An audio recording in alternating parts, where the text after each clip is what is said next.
Hello my dear, मैं करुण कुमार राज।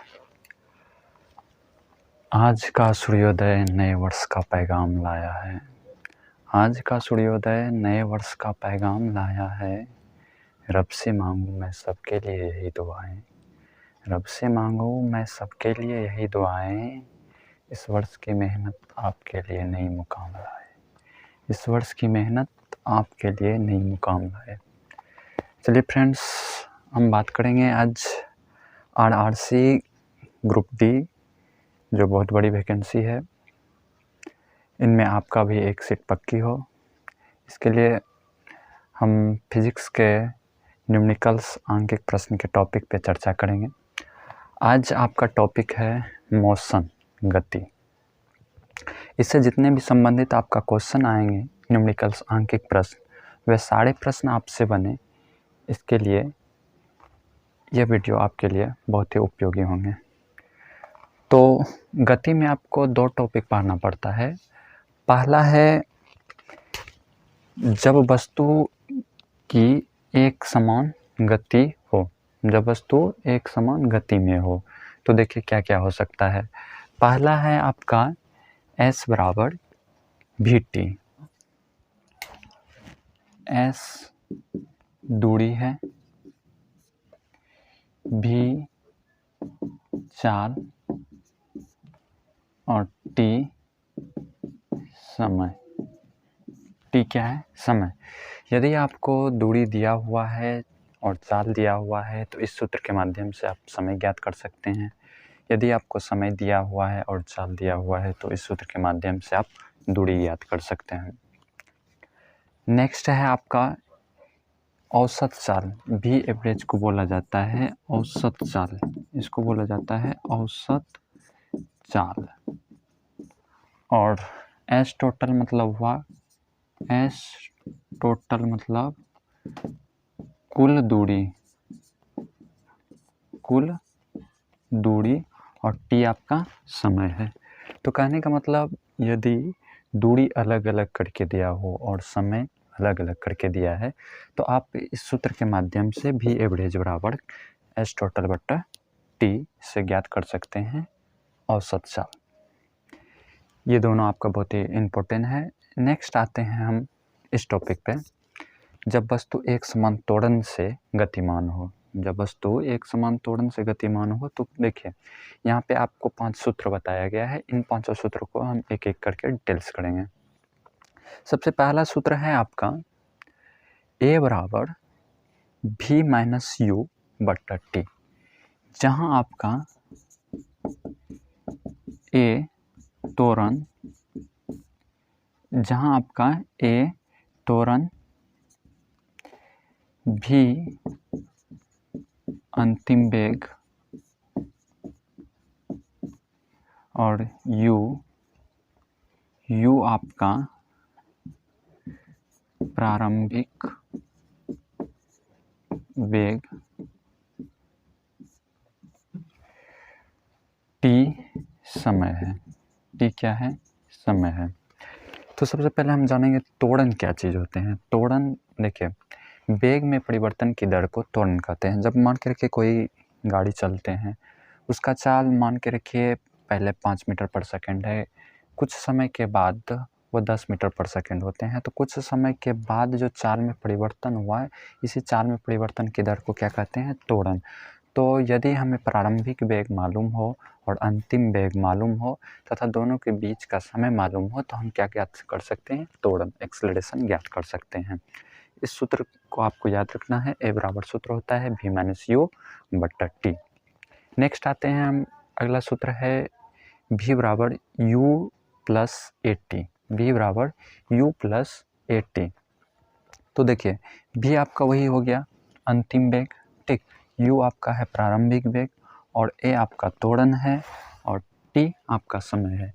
यदि आपको इस तरह से सवाल दिया जाए, आंकिक प्रश्न में इस तरह से रहे कि प्रारंभिक वेग दिया हुआ हो और त्वरण दिया हुआ हो, समय दिया हो, उसका अगर अंतिम वेग पूछे तो आप ये सूत्र का प्रयोग कर सकते हैं। या मान के रखिए किसी सवाल में अंतिम वेग दिया हुआ है यानी v का मान दिया हुआ है और u का मान भी दिया हुआ है, त्वरण पूछ रहा है तो भी आप ये सूत्र लगा सकते हैं, v बराबर u प्लस AT। नेक्स्ट तीसरे पे आएंगे हम, ये वाला हो गया आपका। तीसरे पे आते हैं, ये सूत्र है s बराबर ut plus half AT square. तो देखिए s क्या है, s आपका दूरी होता है, s आपका दूरी है, और u आपका वही प्रारंभिक वेग है, t आपका समय है, और a आपका त्वरण है, ठीक। और यहाँ पे t फिर आपका समय है। तो यानी कि जब वस्तु का अंतिम वेग ना दे करके मुझे प्रारंभिक वेग मालूम हो और उसका त्वरण मालूम हो तथा समय मालूम हो, अगर पूछा जाए कि वो वस्तु कितना दूरी तय करेंगे, तो हम ये वाला सूत्र लगाएंगे, s बराबर ut plus half AT square. s बराबर ut plus half AT square. इसे देखिए, u आपका प्रारंभिक वेग हो जाता है, ठीक, और t आपका समय है, प्लस में हाफ AT स्क्वायर, ये त्वरण है, तो इस सूत्र का प्रयोग करेंगे। फिर नेक्स्ट है अगला सूत्र, v स्क्वायर बराबर u स्क्वायर प्लस 2as, जहाँ v स्क्वायर आपका अंतिम वेग है, u स्क्वायर प्रारंभिक वेग है, a आपका त्वरण है, s आपका दूरी है। s आपका क्या है, दूरी है। कहने का मतलब यदि किसी वस्तु का दूरी दिया हुआ हो, त्वरण दिया हुआ हो और प्रारंभिक वेग दिया हुआ हो, तो अंतिम वेग हम ज्ञात कर सकते हैं। अंतिम वेग v बराबर क्या होता है, u स्क्वायर, v स्क्वायर बराबर u स्क्वायर प्लस 2as, जहाँ आपका v अंतिम वेग है, u प्रारंभिक वेग, और 2as, a आपका त्वरण, s आपका दूरी दिया हुआ हो। फिर देखिए अंतिम टॉपिक है इसका v एवरेज, यानी कि v एवरेज मतलब वह औसत चाल। औसत चाल आपका अगर निकालने के लिए कहा जाए, तो औसत चाल देखिए हम कैसे निकालेंगे। यदि वस्तु का प्रारंभिक वेग मालूम हो, वस्तु का अंतिम वेग मालूम हो, तो दोनों को जोड़ करके 2 से भाग दे देंगे, तो क्या निकल जाएंगे, वस्तु का औसत चाल। तो आइए अब इस डिटेल्स पे कुछ एग्जाम्पल लें, ताकि हर बच्चे को समझ में आए और जो भी देखे इस वीडियो को उससे लाभ मिले। तो जैसे में आपका आते हैं,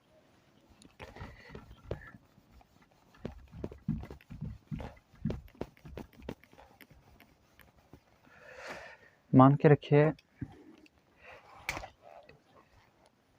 v का मान दिया हुआ है 5 मीटर पर सेकेंड और u का मान दिया हुआ है 0, ठीक।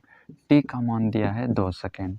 तो हम यहाँ पे त्वरण कैसे निकालेंगे, त्वरण निकालने के लिए इस सूत्र का प्रयोग करेंगे, a बराबर v माइनस u बटा t। तो देखिए यहाँ पे v माइनस u बटा t सूत्र का प्रयोग करने से क्या होगा,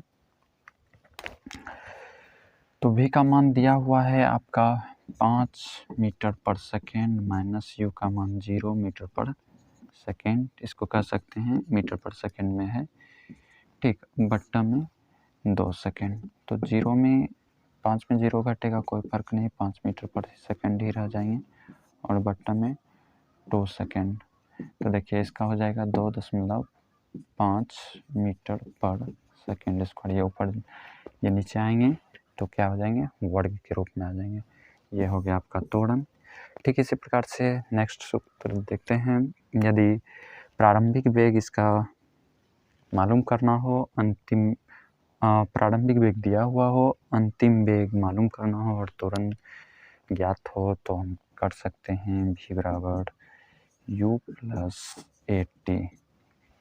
तो v आपका क्या देखिए क्या है, अंतिम वेग है, ठीक, और a आपका क्या है, त्वरण है, t आपका समय है। तो मान के रखिए यदि हम अंतिम वेग ज्ञात करना चाहते हैं, इसका मान दिए हैं 5 मीटर पर सेकेंड प्लस त्वरण का मान दिए हैं 2 मीटर पर सेकेंड स्क्वायर, और t का मान दिए हैं, मान के रखिए 4 सेकेंड, ठीक। तो देखिए यह चीज़ कैसे होगा, 5 मीटर पर सेकेंड प्लस में ये नीचे में है, ये कट जाएगा इससे स्क्वायर, तो ये आपका हो जाएगा 4 दूनी 8 मीटर पर सेकेंड। तो यहाँ पे 8 5 13 मीटर पर सेकेंड इसका क्या हो जाएंगे, अंतिम वेग हो जाएंगे। तो इसी प्रकार से हम इसको भी बना सकते हैं और इसको भी बना सकते हैं। जैसे कि मान करके इस सूत्र को हम देखते हैं कि भी एवरेज, अगर अंतिम वेग और प्रारंभिक वेग दोनों दिया हुआ हो तो औसत वेग अगर पूछा जाए तो औसत वेग हम क्या करेंगे, मान के रखिए u का मान दिया है 5 मीटर पर सेकेंड, v का मान दिया है 10 मीटर पर सेकेंड और इसका पूछ रहा है कि औसत वेग क्या होगा। तो यहाँ पे 5 मीटर पर सेकेंड प्लस 10 मीटर पर सेकेंड बट्टा में 2 हो जाएगा। तो 10 5 15 बराबर में 7.5 मीटर पर सेकेंड। तो चलिए आज के लिए इतना ही। इस तरह का आंकिक प्रश्न पे आधारित डेली वीडियो पाने के लिए हमारे राज एजुकेशनल प्लेटफॉर्म को, चैनल को सब्सक्राइब कीजिए, वीडियो को लाइक कीजिए और अपने दोस्तों में शेयर कीजिए। जय हिंद, सत्यमेव जयते। जय हिंद।